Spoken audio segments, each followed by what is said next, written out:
Hi everyone, my name is Vasiliki Gkofa and today I decided to create a video on personality disorders.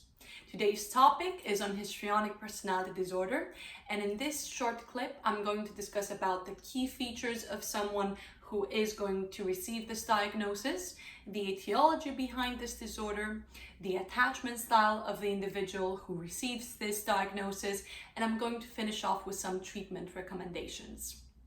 So let's start.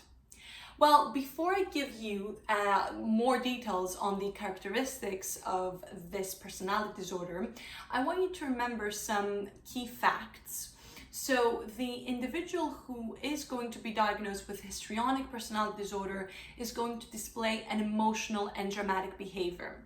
They also want to be the center of attention and they want to have their needs met. And in order for them to do that, they might behave in a more dramatic fashion. So this personality disorder actually dates back many years ago. So during the time of Freud, it was known as hysteria. Now, when it comes to the key characteristics, some distinguishable characteristics of the individual who is going to receive this diagnosis, we actually have a pervasive pattern of high emotionality as well as attention seeking, as I said before. So because of this need to always have their needs met and for them to be the center of attention, which actually starts in early adulthood, what we might start seeing is that their relationships might come to an end. For instance, friendships or romantic relationships or even working relationships. They will come to an end because they have this constant desire to always be the center of attention. There's also a rapid shift in the emotional expression, and they might also use their physical attractiveness in order to draw attention to themselves. We might also start seeing some inappropriate sexual behavior, some inappropriate sexual patterns when they interact with others. And if they're not the center of attention, they will actually start feeling a bit uncomfortable. As I said, there is self-traumatization, so there is a high emotionality. And the style of speech that they have, we would consider it as impressionistic. So by that, I mean that their speech lacks detail. So for instance, if you ask them, well, how did you find that movie? Or what do you think of that? They will give you a more typical answer. For instance, oh, it was great, it was amazing, but nothing more than that.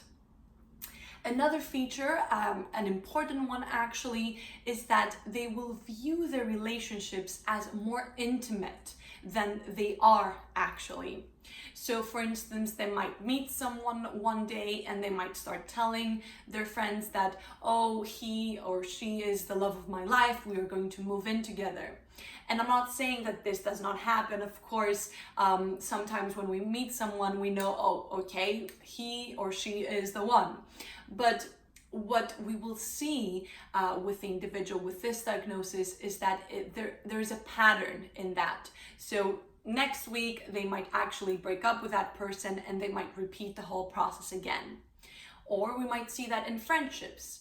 You might start hearing them say, well, we are best friends with that person, we do everything together, we talk all the time. And actually that's not true. Or if it is true, it's not all the time, it's just once every blue moon. But as I said, they view their relationships more intimately.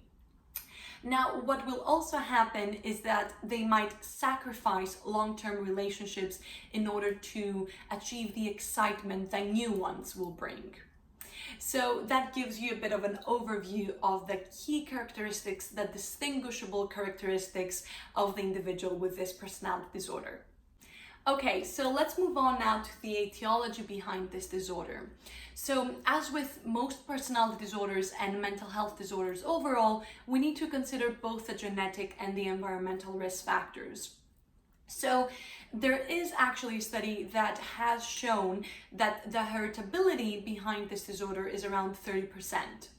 Now, what we also need to consider is that around this personality disorder, around histrionic personality disorder, there's also a focus on the cultural and developmental side of things. So it is believed that cultures that are more open in sexual expression, for instance, Hispanic or Latin American cultures compared to Middle Eastern cultures and Asian cultures, will have a high number of diagnoses on this disorder. Now, I have not read of any studies, of any empirical studies that have actually shown this association. So if any of you that are watching this video actually know of any studies, I would be really interested in reading about that, so you can comment below. Now, when it comes to the developmental side of things, the individual who will receive this diagnosis, their needs will be erratically met by the primary caregiver. Let's consider that the primary caregiver on this occasion are the parents. So what we also see is that the individual is also a high achiever. So they also display a high achievement orientation. Now, because their needs are met inconsistently, what will happen is that their successes will also not be recognized on a consistent pattern. So the individual might grow up and they might feel inadequate, and therefore they might start asking people like their friends or any partners about what is the right thing to do or buy, or what is the good thing, and therefore this will serve as confirmation and validation since they feel inadequate. Now, we might also see a pattern of stimulation seeking, and that is actually reinforced by external factors whilst growing up. So for instance, rewards. The parents, the primary caregivers, will actually, they might display patterns as to no punishments at all and then a high number of rewards. So what will happen, by no doubt, is that the individual will start developing an outlook on relationships that is actually quite emotionally uncertain and intense. Now, they will start seeking rewards externally rather than internally. A famous psychologist, actually, Lorna Smith Benjamin, and if you do not know who she is, you should definitely check her out. The insight that she has given into this field is tremendous. So during, I think it was 1996, she hypothesized she developed a pathogenic hypothesis on the histrionic personality disorder, and she proposed 4 developmental experiences. So the first feature is that the child is being loved because of their looks, of how attractive they are, as well as how entertaining they are. So what will happen is that the individual will start developing this self-concept. They will shape their self-concept around how attractive and how entertaining they can be. The second one is adoring a parental figure who's also flirtatious. So what will happen is that the individual will start to learn that they can use their physical attractiveness in order to draw attention to themselves, in order to get what they want. Another feature is that they might grow up in an environment which we would consider as chaotic. So actually there is instability in parental support or around the love that they show to the child. Therefore, this sometimes is also present in a more dramatic fashion, as we said, self-dramatization that the individual who is going to receive that diagnosis might display. Now, the last one is that the parents, the caregivers, might actually show warmth to the child. They might nurture the child who is sick. Therefore, the child might start might take on this sick role in order to receive that love, support, warmth from the caregiver. So on that one end, we have the more sensitive, weak child, and then on the other end, we have the more prototypic histrionic personality disorder pattern with a more attractive child. So let's move on now to the attachment style of the individual who is going to be diagnosed with histrionic personality disorder. So the individual will fall under the preoccupied attachment style. So an individual with this attachment style actually has a constant need to relate to others. So they will actively seek relationships. And what will happen, as we said, if you remember from the characteristics of the individual, they view relationships more intimately than they are. So what will happen is that they will attach quite intensely to the other person, maybe a family member, a partner, or a friend, and the individual on the receiving end will want to start to withdraw to end the relationship. So other features of this attachment style include the fact that they seek a high level of intimacy, responsiveness, and they would also like approval from the other person, maybe their partner. They might actually also be a high level of emotional expression, impulsivity, as well as some worry within the interpersonal relationship. So to finish off, I would now like to discuss about the last topic of conversation, so treatment. Now, long-term psychotherapy can be quite beneficial for the individual with histrionic personality disorder. So we can use cognitive behavioral therapy, what we call CBT, and this therapeutic approach is a structured approach which actually tries to break the cycle between the maladaptive thoughts, emotions, and behaviors.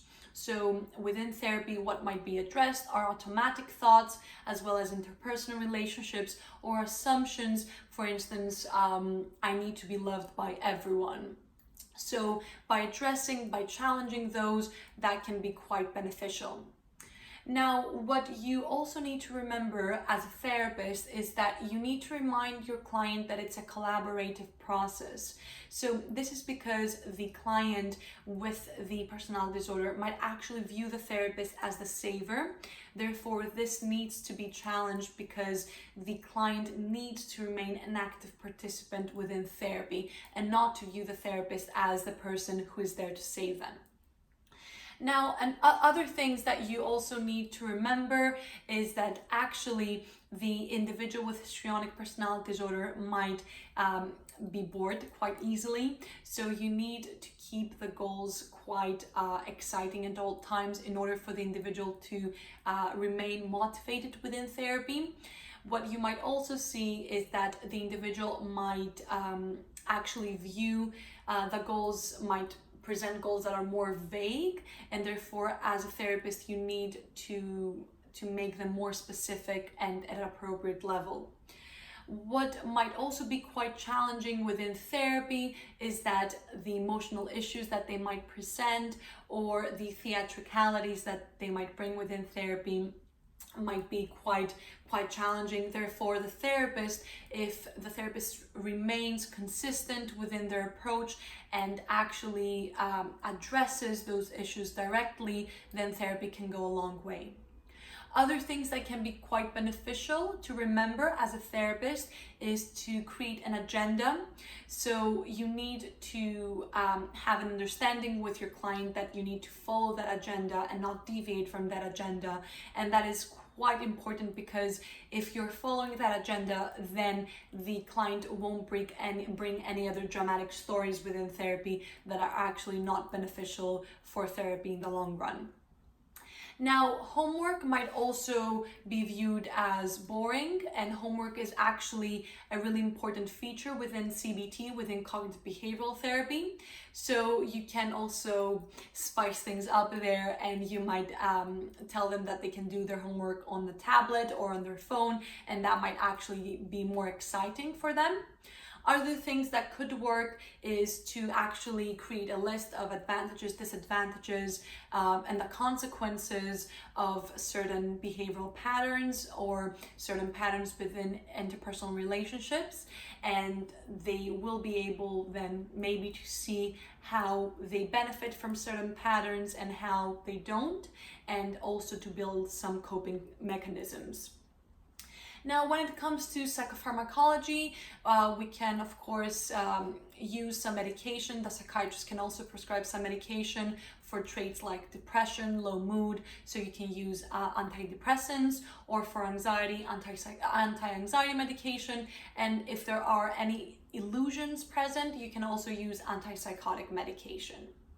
So that's it for the histrionic personality disorder. We talked about the key characteristics of someone with this personality disorder. Then we moved on to the etiology, the attachment style of the individual with histrionic personality disorder. And we finished off by discussing about treatment and potential treatment avenues that you could follow. So that's it, guys. Thank you very much for watching. Bye.